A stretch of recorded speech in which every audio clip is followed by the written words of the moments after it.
Океј, ви носам поздрави од црквата во Велес.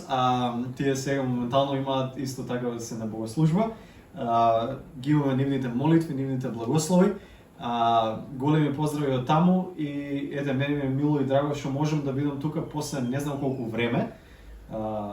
Помина време, но едноставно да споделиме заедно од истата радост.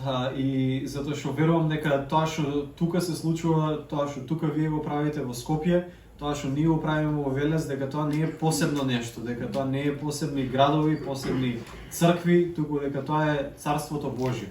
И на еден чудесен, божествен начин, тоа што вие го правите тука, се прелева тој благослов и таа милост и таа благодат кон црквата во Велес, кон луѓето во Велес и обратно, тоа што Бог го прави таму се прелева тука. И всушност ние како цркви, тоа го мисля баш дека Живко зборуваше дека треба да му покажеме на овој свет што значи Царството Божјо, да го отелотвориме тоа, да го покажеме тоа во нашите односи, во нашата помош едни кон други, да го покажеме тоа пред светот, да биде видливо, да биде опипливо, да може да го чујат, да може да го допрат. И фаламе на Господ што ете, таа црква таму и оваа црква тука го градиме и го имаме тој однос и Бог го благословува тоа и тоа нешто расте. Ви благодарам за молитвите, ви благодарам за помошта, за благословите што тука се излеваат кон Велес и навистина на почетокот сакам така да ви заблагодарам, ама и да спомнам што се Бог прави. Знаете, сите живееме во ситуацијата во која живееме, светска, македонска криза, пандемија, покрај сето тоа, сите други нешто што се случуваат, но уште на почетокот на оваа криза, кога не знаевме што ќе биде, како ќе биде, што ќе се случи, кога разни гласови, по ден денешен, разни гласови, разни мислења, разни ставови, различни пристапи, сето тоа стои, сето тоа е тука. Но тоа што мене од почетокот ми беше како предизвик за мене и за црквата во Велес, им реков на браќите и на сестрите, викам, тука сме во ова и дај да видиме што сега може да направиме во ова време во кое се наоѓаме. Како сега може да ја отелотвориме Божјата љубов за луѓето, како сега може да бидеме благослов и сведоштво Христово, како сега може да се грижиме за нашиот ближен, како сега може да го проповедаме Евангелието, како сега може да го повикаме Царството Небесно од небесата да слезе на земјата и да се манифестира помеѓу народот. И на почетокот имаше така, зборам почнувајќи од мене, нели, различни стравови, мислења, несигурности, што ќе биде, како ќе биде за црквата, па нели немавме богослужби, па сите тие практични нешта кои произлегуваат од сето тоа. И се сеќавам дека за мене беше тоа лично, па ќе кажам па понатаму кон сите, тој предизвик дека сега во ова време, како и во било кое друго време, ама кога е време на криза, тоа некако малку по-читко ни е, по-јасно ни се по-бистри ни се очите тогаш, некако се будиме, по-трезвени стануваме. Викам, сега во ова време на криза не мислиме за нас. Значи не мислиме за како ние ќе поминеме, што ќе се случи со нас. Сега предизвикот од Бога за нас е да мислиме на ближниот, да мислиме на тие што се околу нас, да мислиме што можеме да направиме за нив. И да не навлегувам во детали, ние ги правиме тие финансиски извештаи во црквата на секој 6 месеци и така натаму. Бог не имаше благословено во првите 6 месеци на оваа година, нели, криза, нема служби, нема ништо, се е затворено и сите тие нешта. Бог не имаше благословено за 6 месеци повеќе отколку за претходни 2 години, кога немаше криза, кога се беше како во смисла на тоа колку сме примиле и колку сме дале. И едно е, нели, да зборуваме така за тие нешта, но кога така ќе ти стават, имаме многу добри благајници кои ќе ти стават така на читко, на јасно, на бројки, гледаш дека Бог во кризата направил чуда што не се беа случени 2 години претходно.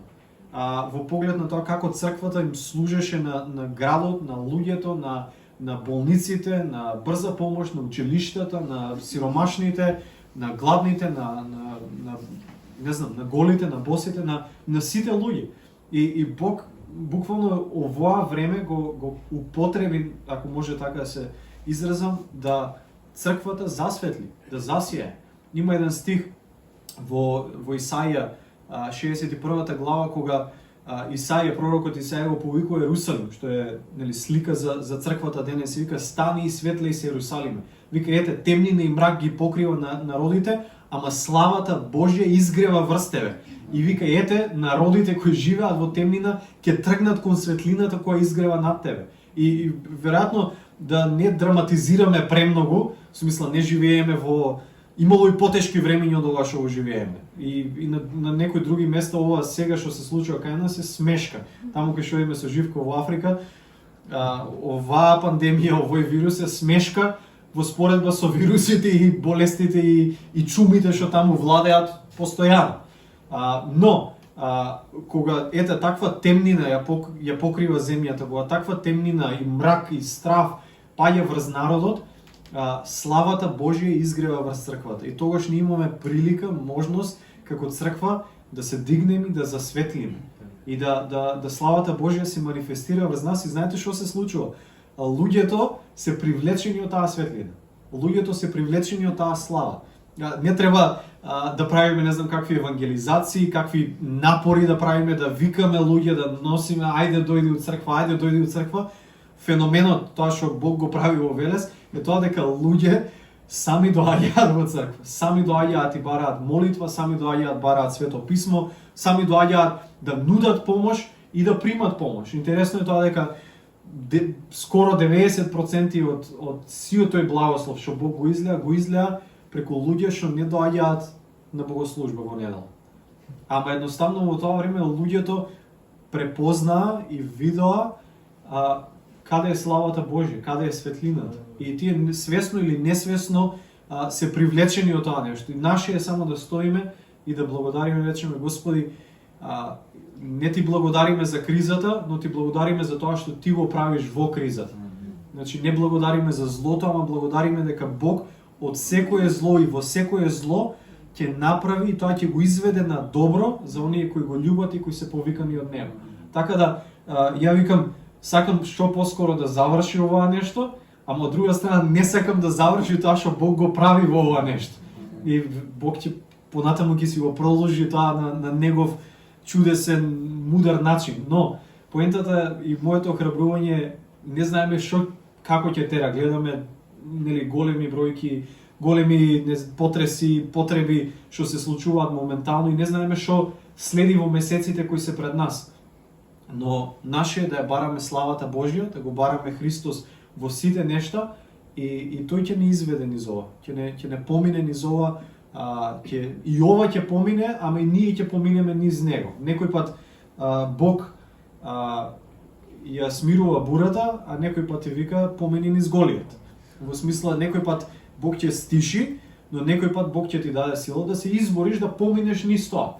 И ако Бог во минатото не избавил на одреден начин, не значи дека повторно ќе биде на истиот начин. Бог нема крај неговата премудрост и неговите начини, неговите патишта, и затоа не треба да го ограничиме. И затоа викам, во ова време Бог благословува и прави многу повеќе нешто отколку изминатите неколку години од кога јас сум одговорен таму во црквата во Велес. Така да и темата за ово утро, тоа што ја му пишав и на Живко и на Фани, јас сум многу лош кој ќе ми рече некој ај кажи тема или кажи стихови, тоа ми е, не знам, многу голема тежина и многу големо бреме.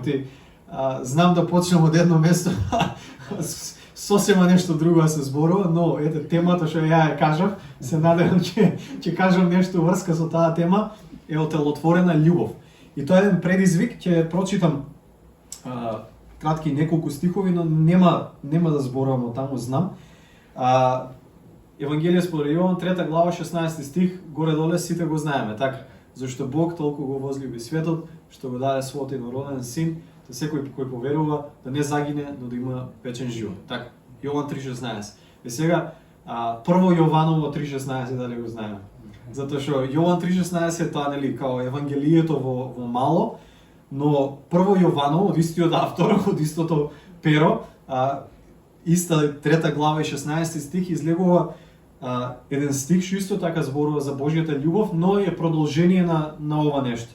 И вели вака: љубовта ја познаваме по тоа што Христос ја положи за нас душата своја. И то тука е добро, така, Јован 3:16, горе долу.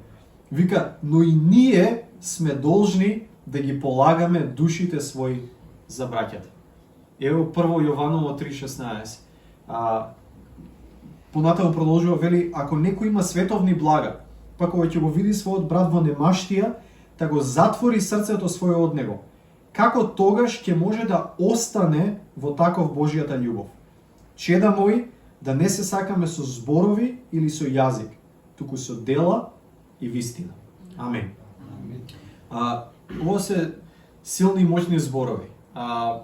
Евангелието по Јован, ако малку, не знам, сте читале, сте прокопувале малку повеќе, зошто ни е напишано Евангелието по Јован? Самиот Јован ни кажува, самиот апостол Јован ни кажува. Вика, ова Евангелие ви е напишано за вие да верувате дека Исус е Синот Божи. Вика, ова ви е напишано за да верувате. И сега трите посланија на Јован, што се напишани после Евангелието, се напишани со една друга цел. Ако Евангелието ни е да веруваме, посланијата ни се напишани да знаеме.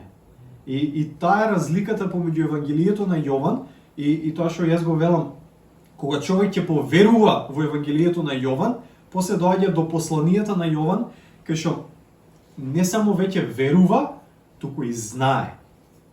Се сеќавам воопшто на почетокот, иде еден од младите во црква и вика, Филип, он така на шала малце ми вика, Филип, веруваш ли ти во Господ? И ја му викам, не. И он се сецна. И вика, како не? И викам, јас го знам Господ. Викам, ја верувам, точно е тоа, но кога човек ќе поверува и кога ќе чекори во таа вера, доаѓа до моменти, доаѓа до зрелост во Господа, кај што не повеќе само верува, туку и знае. И сега посланијата на Јован, како по неговите зборови ни се дадени за ние да знаеме. И читајте го првото послание на апостол Јован, на колку места вика знаете. Вие знаеме дека сме Божји деца заради ова. Знаете дека тоа е така. Самото послание почнува вели, вика, браќа, вика, нештата што со нашите очи ги видовме, што со нашите уши ги слушнавме и нештата што нашите раци ги опипаа во врска со словото на животот, за овие нешта ви зборуваме. За овие нешта ви пишуваме. Што значи за апостол Јован, Христос не беше теорија, Христос не беше теологија во смисла на некоја абстрактна теологија и филозофија и не ќе дискутираме тука до нема и каде. Не, Христос беше воплотен, беше отелотворен. И он вика, нештата што јас ги видов со своите очи, нештата што јас ги чув со моите уши, нештата што моите раци ги опипаа. Вика, за тие нешта ви зборувам во врска со Господ.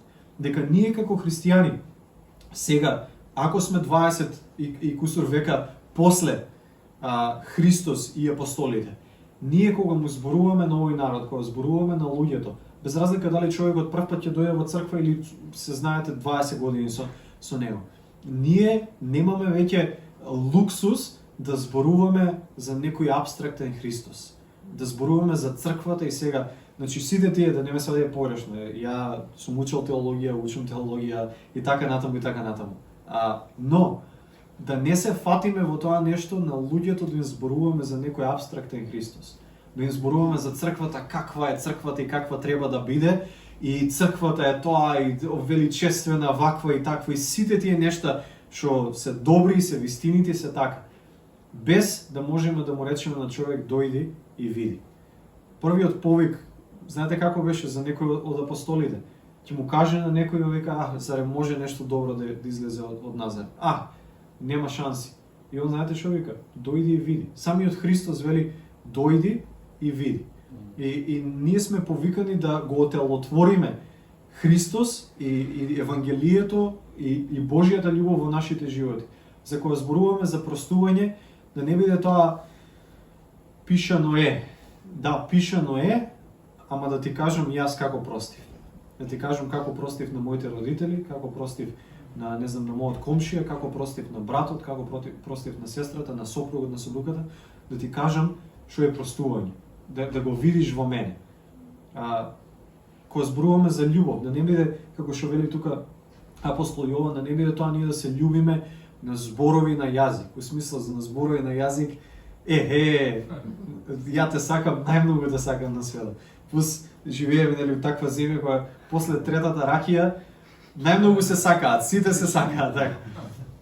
Ама поентата е апостол вика да не зборуваме само за таа љубов. Вика туку да се љубиме со дела и со вистина. Тоа да биде на дело, тоа да биде отелотворено, да може да се допре, да се види, да се вкуси, да се искуси. И верувајте ми, живееме во време кај што луѓето веќе, ако може така да се каже, се фарбани со сите идеологии, филозофии, религии, со се.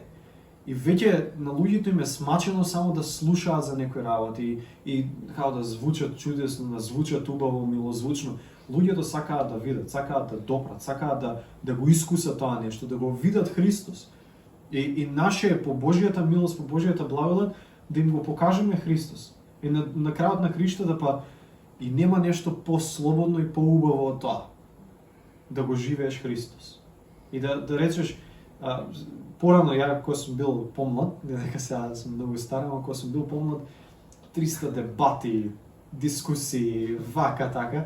Не знам веќе дали сум се изморил од тие нешто или сум пораснал у верата, нешто од тие две, ама веќе со луѓе така што сакаат да дебатираат, оваа црква е права, таа црква е права, оваа теологија, таа теологија, викам добро, окей, значи нека ти биде така, ама да ти кажам нешто, дојди и види. Значи нема што ја да ти зборувам, дојди и види. Нема што сега да се убедуваме, вака е, така е, дојди и види, вкуси, ако е, ако не е, не е. На крајот на криштата не може тука до бесконечност да се објаснуваме и да се докажуваме. И во тоа нешто е убавината и слободата на нас како христијани. Дека Христос постана тело, дека дојде, дека чекореше, дека стварно се отелотвори, дека целата Божја љубов се отелотвори во Христос. И тоа е највозвишениот повик што ние го имаме. Да се што ни е тука, да се отелотвори, да се воплоти, да стане дел од нас и да се манифестира преку нас. И сега, за жал, многу пати за тоа нешто да се случи во нас како поединци или во црквата како заедница, ние чекаме на некои посебни надприродни случки и настани, така? Ние многу пати како црква, не знам, се молиме за исцеление на Македонија, за духовно пробудување, за спасение на народот, за сите тие нешта, така? И не знам како вие ги замислувате тие нешта, ама ќе ви кажам како јас сум ги замислувал, ќе ви кажам како сум разбрал дека се.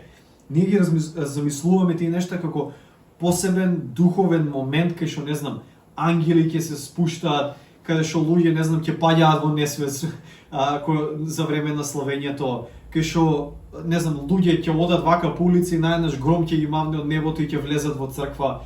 Ја не ги исклучувам тие моменти, дека тие моменти се случуваат, се случувале, ќе се случуваат.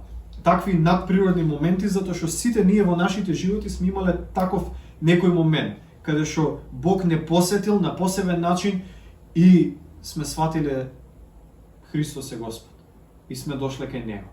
Но, сега како црква и како луѓе што веќе, зборувам, веруваат и го познаваат Христос и се повикани да го носат Христос во своите животи, да го покажат преку своите животи, ние повеќе го немаме луксузот да чекаме на надприродни моменти. Да чекаме момент кај што сега посебно ќе се покаже Божјата милост, кај што сега у овој момент ангел ќе слезе и ќе се случи тоа, во овој момент ќе се случи вакво или такво чудо. Иако не се исклучени тие моменти, ние сме повикани на нешто многу повеќе и на нешто многу подлабоко и подобро. Затоа ако сакате отворете со мене во Евангелието по Јован, 5 глава, ќе прочитаме за еден таков настан што ни зборува, верувам, многу на нашиот менталитет. Евангелие по Јован, 5 глава од првиот стих понадолу. Вели вака: Потоа беше еден празник јудејски и се искачи Исус во Ерусалим. А во Ерусалим, кај овчата порта, има бања на еврејски наречена Витезда, со 5 тремови. Во нив лежеа мнозина болни, слепи, куци и сушени кои очекуваа да се раздвижи водата. Зашто од време на време во бањата слегуваше ангел Господов и ја раздвижуваше водата. И кој прв ќе влезеше по придвижувањето на водата, оздравуваше од каква било болест да боледуваше. Имаше таму еден човек кој боледуваше 38 години. Кога Исус го виде како лежи, знаејќи дека многу години боледува, му рече: "Сакаш ли да оздравиш?" Болниот му одговори: "Господи, немам човек што ќе ме спушти во бањата кога ќе се раздвижи водата. Додека јас да дојдам, друг слегува пред мене."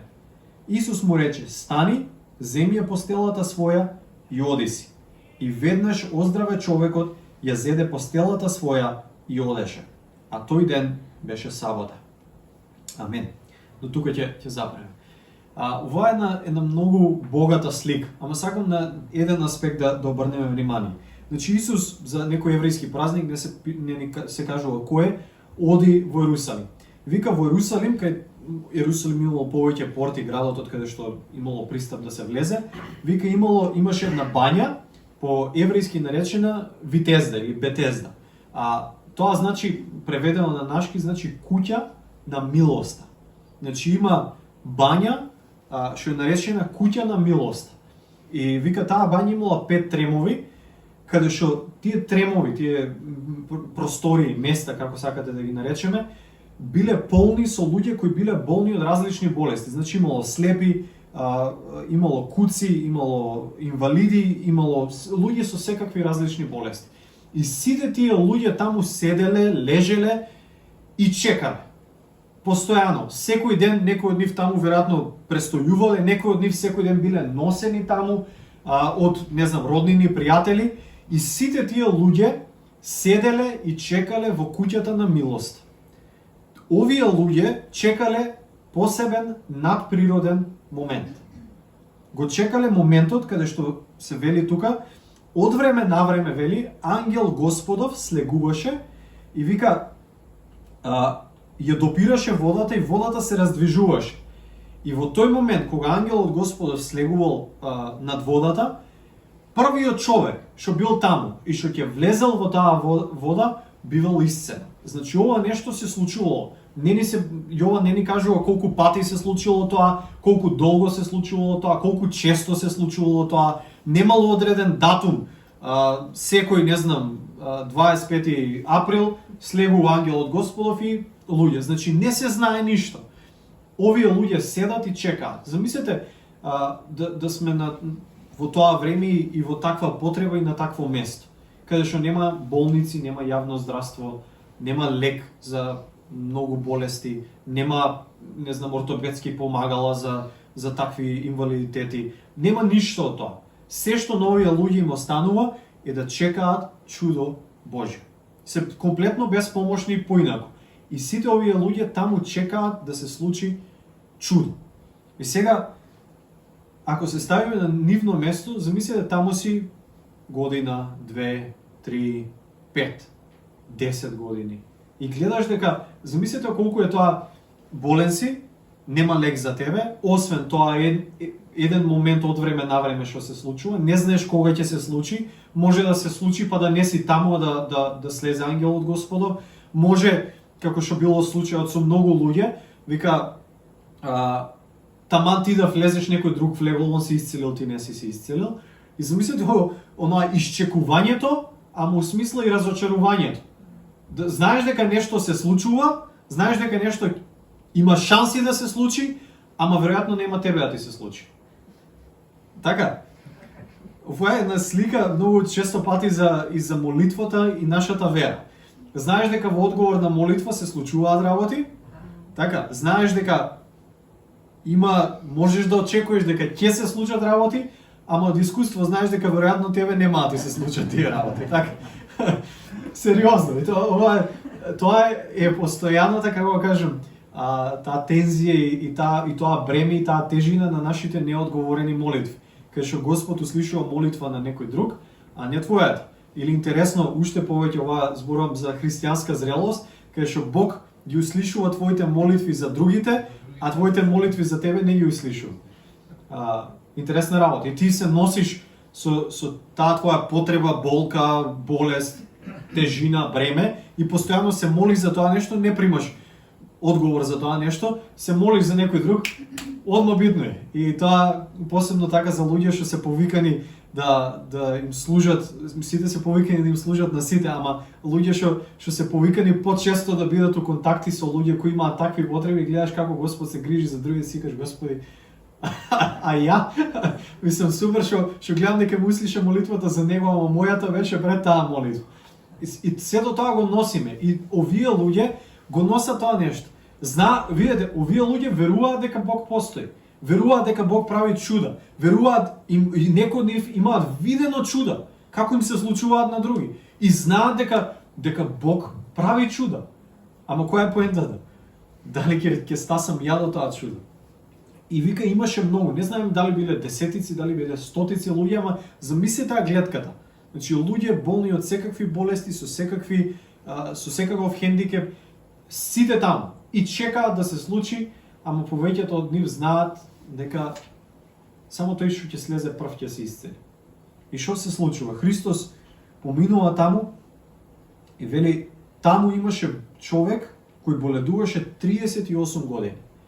Може 38 години, ја не сум жив 38 години.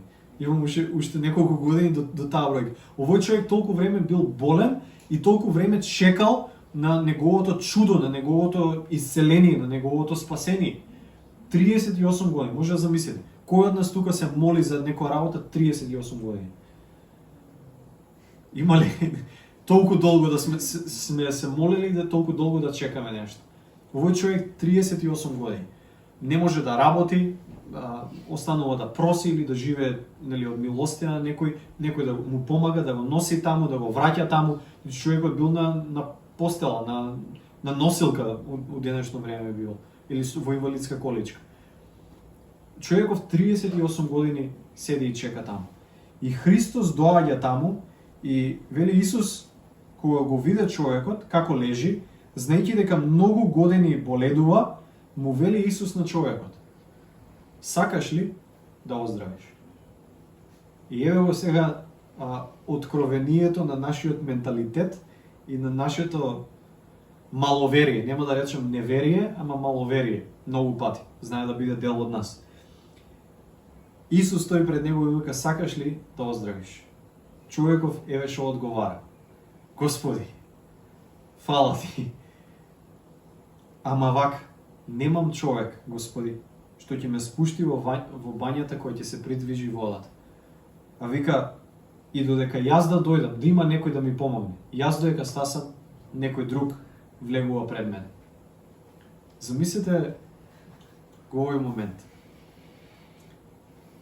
Исус, Синот Божи, стои пред човекот и му вели: сакаш ли да оздравиш? Човекот вика: Господи, немам човек. Приочи слеп.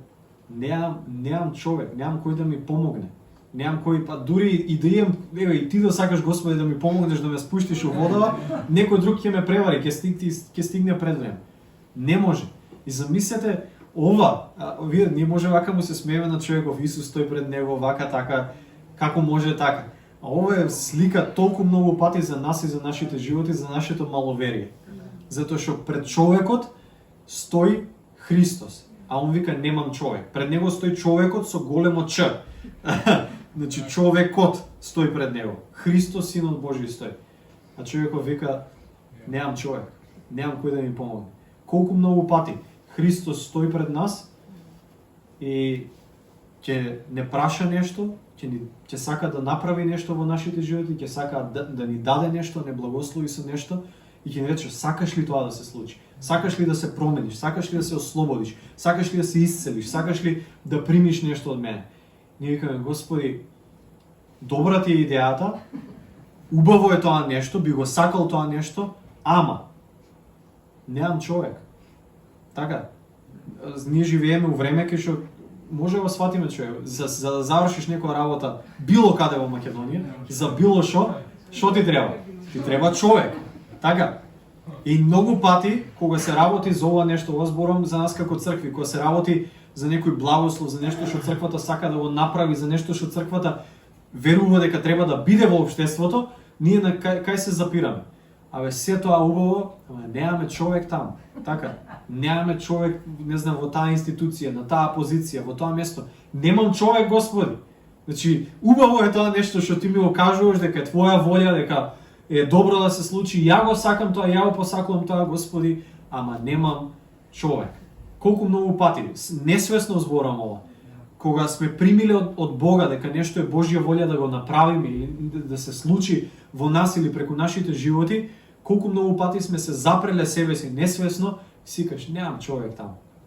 Еве сега ги гледам нашите браќи и сестри во Америка паѓаат, не знам, во очајание, во депресија, не победил тие што они сакаа и готово сега има друг човек во белата куќа. И се ја го гледам тоа и сикам колку треба човек да падне духовно во верата, да мисли за тоа што немаме човек во белата куќа или немаме човек во, не знам, во владата или немаме човек ваму или таму, дека готово Божјата волја некако ќе биде запрена. Само затоа што немам човек таму, дека готово, нема тоа нешто да биде. Леле, ние како црква што ќе правиме? Немаме човек. Браќи и сестри, ние може да немаме човек таму или ваму, ама ние го имаме човекот, го имаме Христос што стои пред нас. И он е доволен. И му вика Господи, немам човек, ама еве ти ќе ми се најдеш. Само, дури ти да сакаш да ми помогнеш, некој друг пред мене ќе го земе тоа, ќе го направи тоа.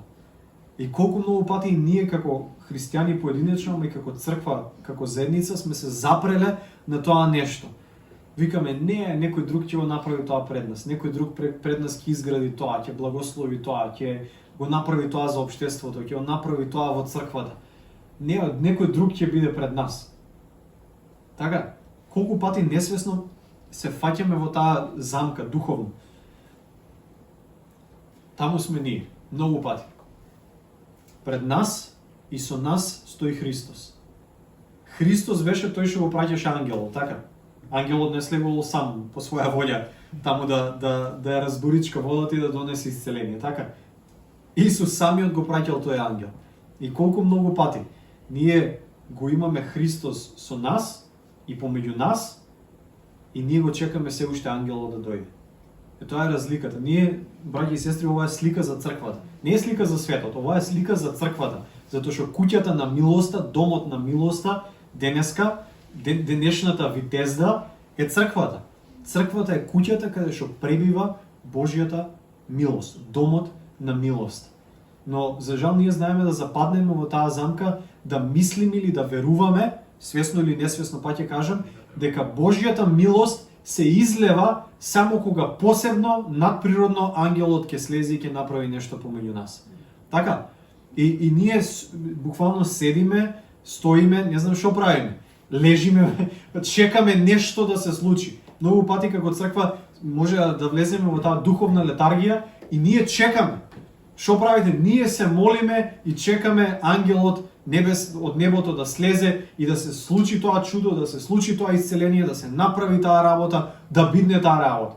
Чекаме, браќи и сестри, ја чекам одговор на многу молитви, чекам Бог да придвижи ангели за многу нешта.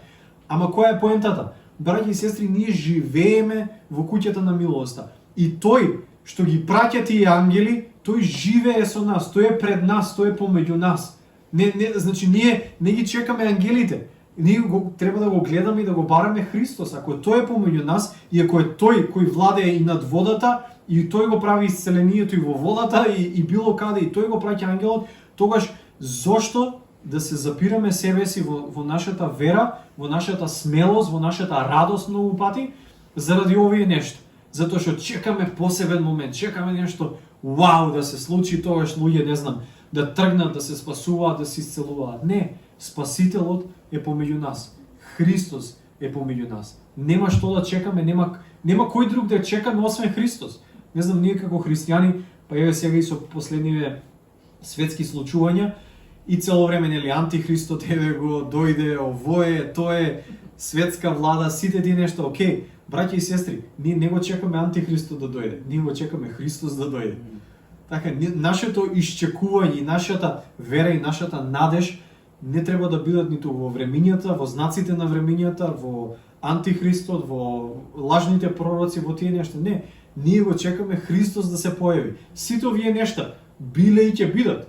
Биле од секогаш и ќе бидат се додека Христос не се појави.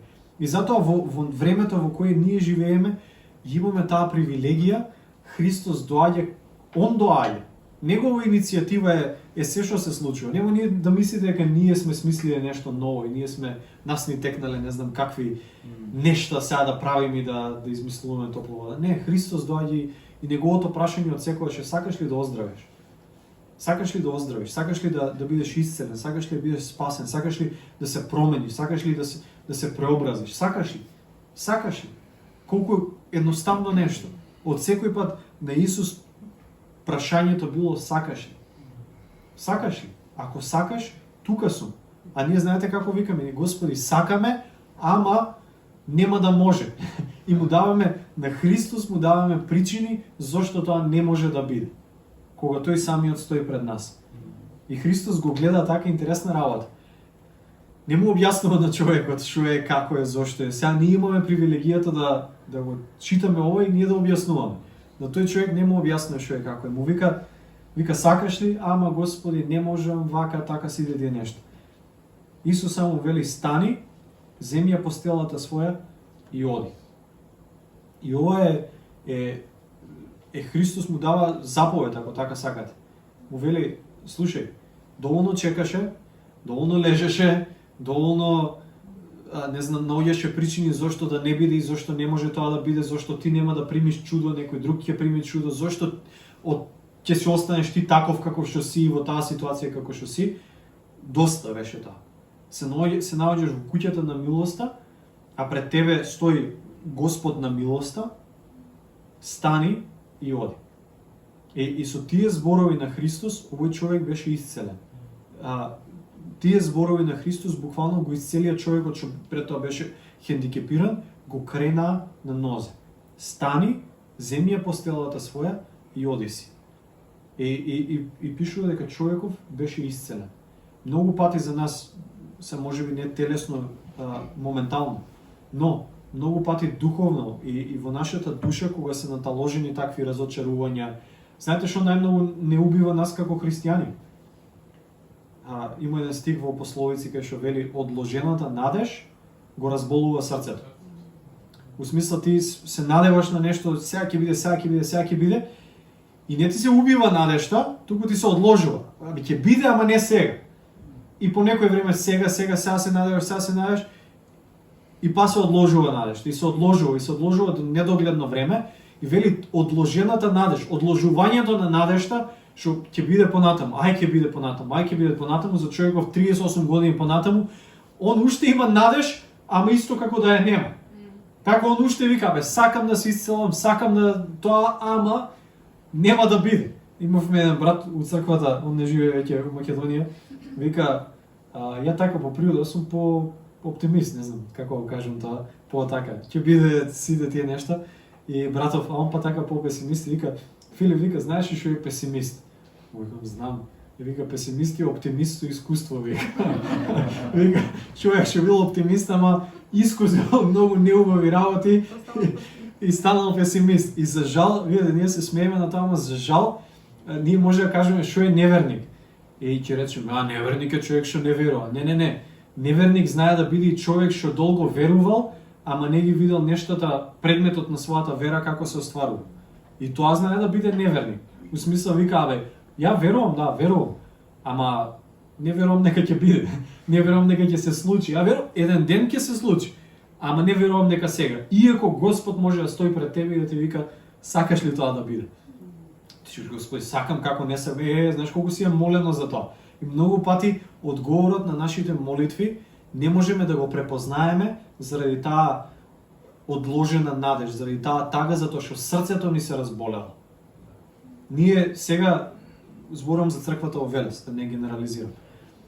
Кога се случи ова нешто, и многу браќи и сестри, нормално, и ја во одредена мера: ете, ќе немаме служби, ќе немаме, па нели, немаме служби, немаме доброволни прилози, киријата секако треба да се плати, сметки ќе немаме за тоа, леле за ова, леле за тие нешта. Таман почнавме убаво, на почетокот деревме 5 до 7 пакети храна месечно. Леле, ќе немаме сега и за тоа, ќе немаме за ова, сакавме тоа да правиме, ќе немаме да избелиме, не знам, црквата да го направиме тоа, ќе не можеме.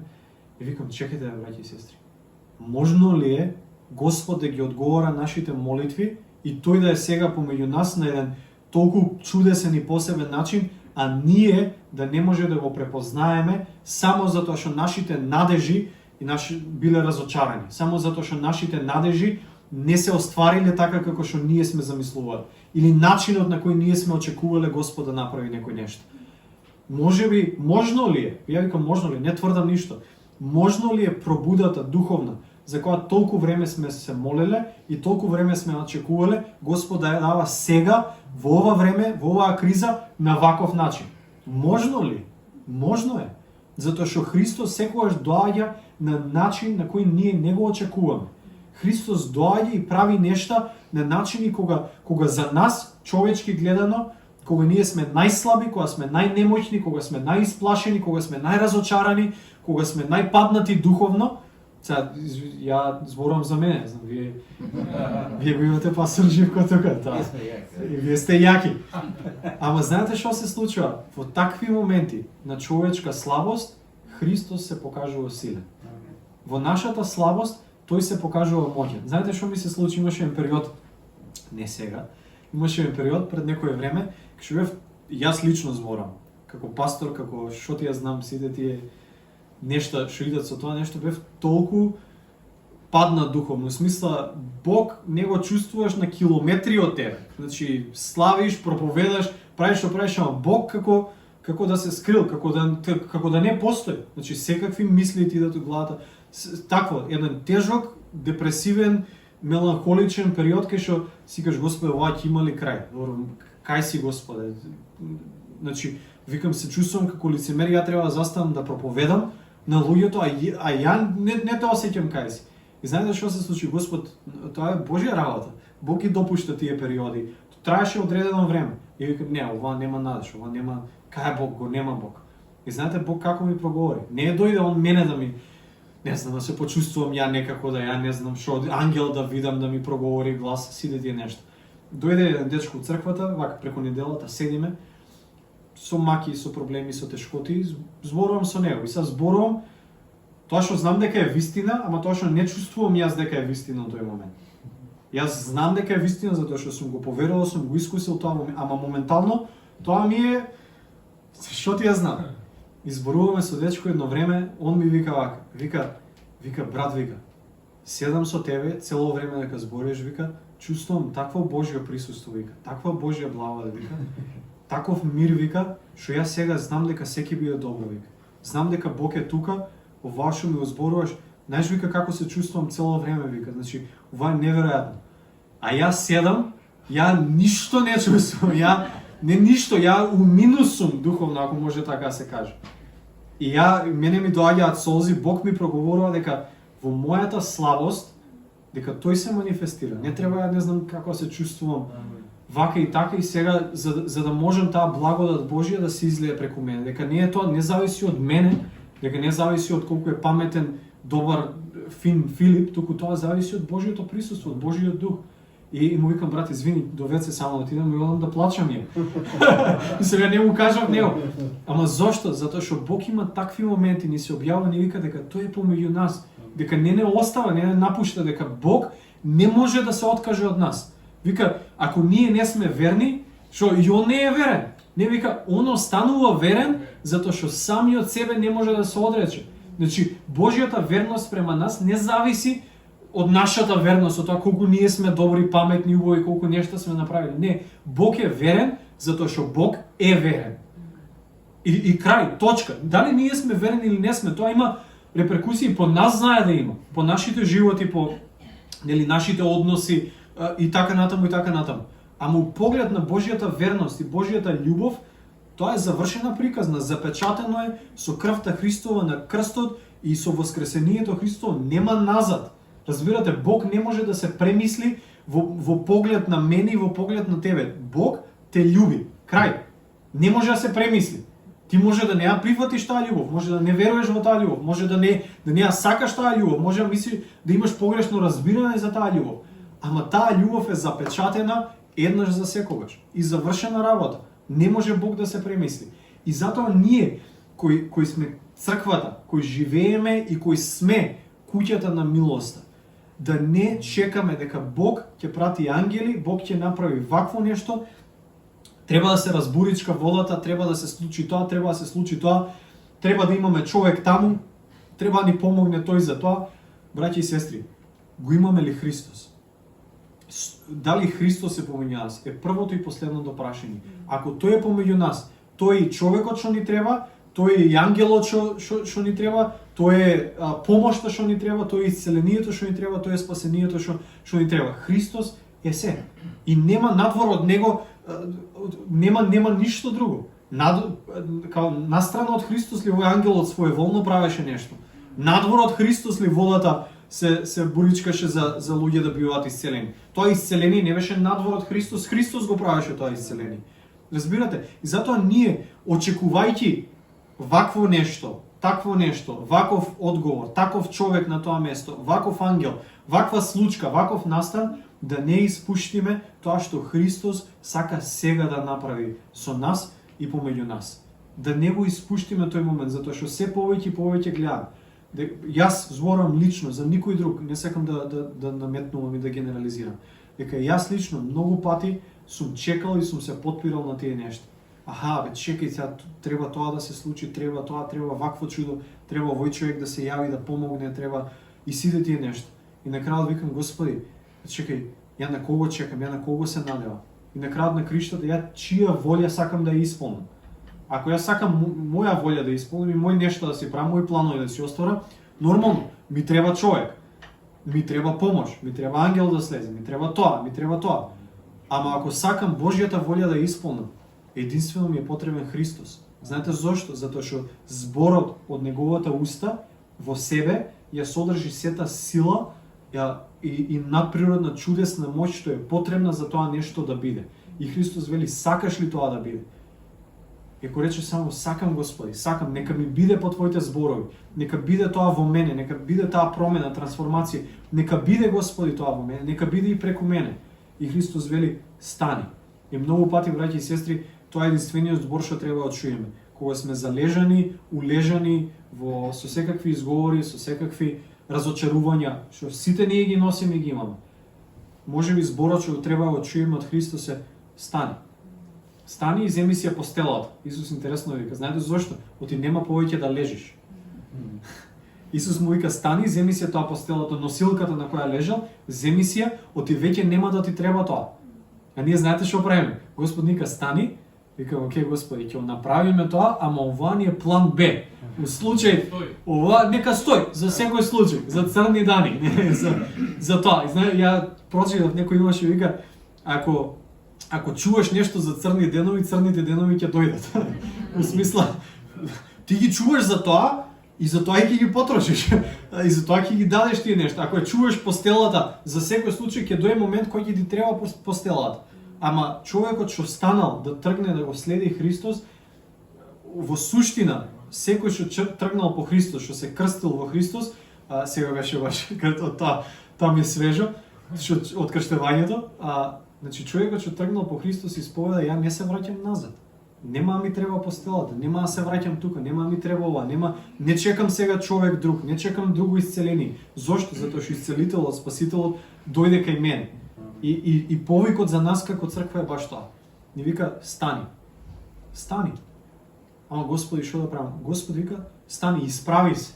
Дигни се од таму каде што си, значи, земи ја постелата, земи го тоа во кое си лежал, разочарувањето, не знам, одложената надеж, болката, повредите, овој те навредил, тој те навредил. Исус знаеш што вика, стани, земи го тоа. Земи го со тебе, немој да лежиш во тоа нешто. Јас се уште носам некои разочарувања, се уште носам болки, таги. Сега пред 2 недели загубивме драг брат од црквата, ни почина. Значи, ја ги носам ти работи, ја не се преправам тралала, хихихаха, се е таман. ги носам тие нешта, ама знаете што, нема да пребивам во тие нешта, нема да почивам во тие нешта, нема да лежам во тие нешта. Ќе станам, ќе ги носам, ама ќе ги носам како човек што Христос го исцелил, што Христос го подигнал.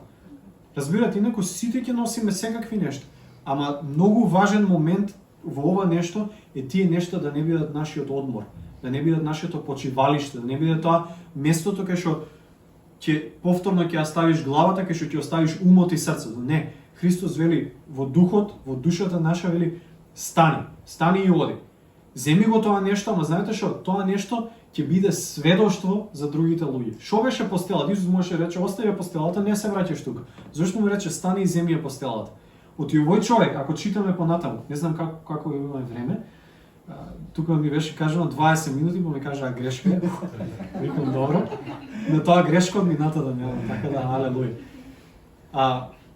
Зошто ги носиме се, зошто си викаш Господе, зошто уште да носам некој нешто? Зошто да носам белези? Зошто да носам лузни? Зошто да носам некој нешто од минатото? У смисла, нема тие веќе власт на нас, на тебе, не те контролираат, не си врзан за тие нешта, но си кажеш зошто Господе да ги носам? Сте се сте запрашале некој пат така? Зошто? Затоа што тие нешта се сведоштво за Божјата сила. Затоа кој си бил и сега кој си. Дека тие нешта биле, дека си бил, дека твојот идентитет било постелата на овој човек, дека тој бил твојот идентитет, но сега ти го носиш тоа, дека ти го владееш тоа, дека ти го над гревот, над последиците од гревот, над сите тие нешта. И овој човек ја носи постелата, зошто? За биде сведоштво. Сите луѓе го гледаат, ако само поминеше така, без постела, без ништо, ќе рече, овој така, бил тука помогне на некој. Така и се испаднеш и ништо немаше да се знае. Луѓето немаше да знаат кој е, ни што му се случило сега, како плод, како чудо на средбата со Христос. Но вика овој човек ја носи, Исус му вика земи ја постелката и оди. Зошто? Исус знаеше какво сведоштво ќе биде тоа нешто. Исус знаеше дека сите луѓе ќе го видат тоа, посебно затоа што беше у сабота, нели, во денот за одмор им ги наруши нивните религиозни очекувања и вака така, ги предизвика. Ама викаат, чекај, човеков, оно сабота е, он технички прави греф, што го носи тоа нешто, ама, по друга страна и човеков исцелен, здрав е. Така, и знаете, тоа е една слика за нашите животи како христијани, на новородени христијани кои активно, посветено по Божја милост и благодат, сакаат да го следат Христос во секој ден од нивните животи, дали си на работа, на школа, на факултет, со фамилијата, со комшијата, постојано да го телотворуваш Христос. Знаете што, многу пати нашиот живот, и не многу пати, секој пат, ќе биде предизвик за религиозните разбирања и очекувања на другите луѓе.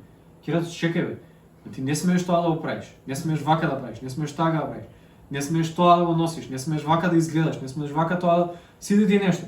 Ама од друга страна, нема да може да опорекнат фактот дека гледаат исцелени личности, дека гледаат здрави личности.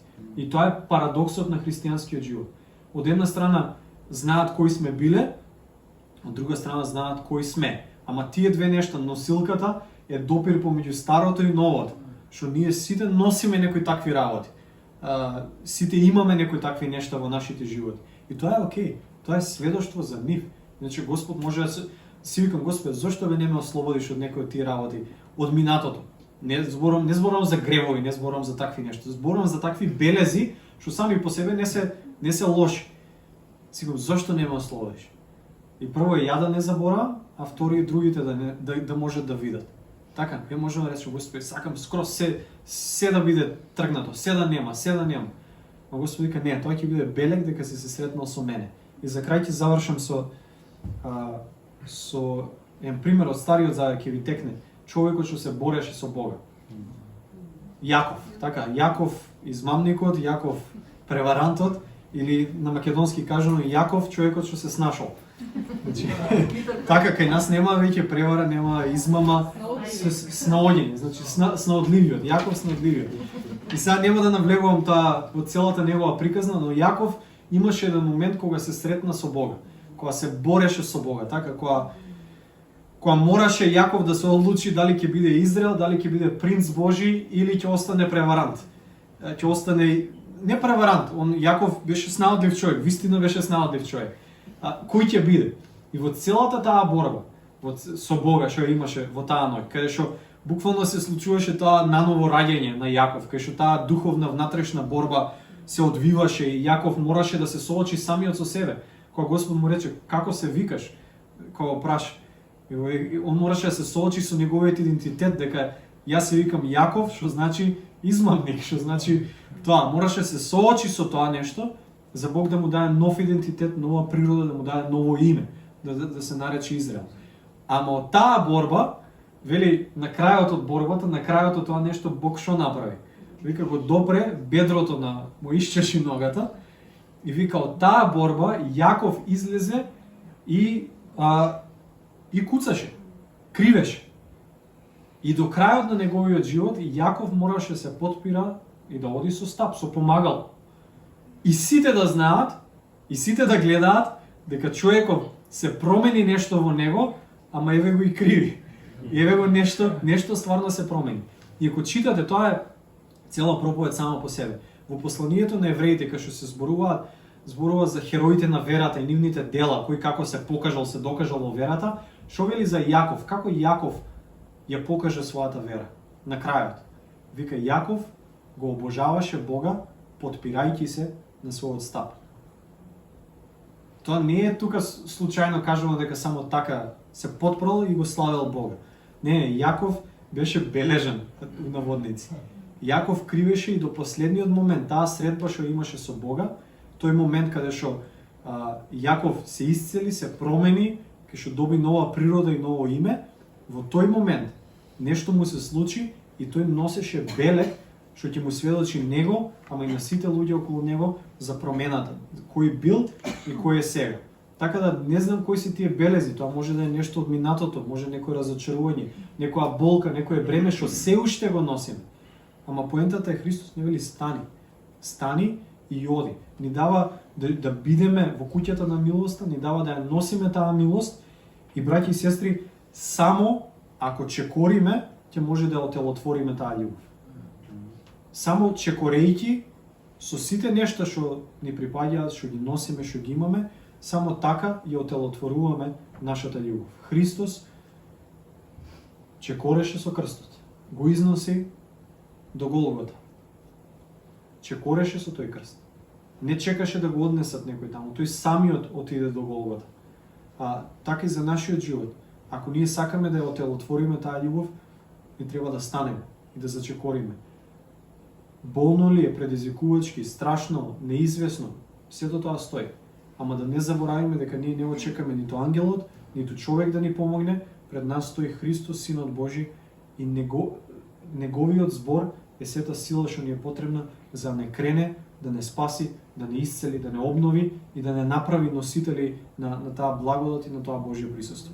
Така да, нека Господ ве благослови, нека Господ ви зборува, нека Господ не менува, нека Господ ни дава начини и благодат и милост да го видиме и препознаеме кога стои пред нас и како стои пред нас и тоа што тој ни го заповеда да не најде на пречки наши изговори, приговори и сите тие нешта, туку по неговата милост нека ни даде послушност за да може неговата сила да се манифестира во нашите животи. Фала и нека Господ да благослови.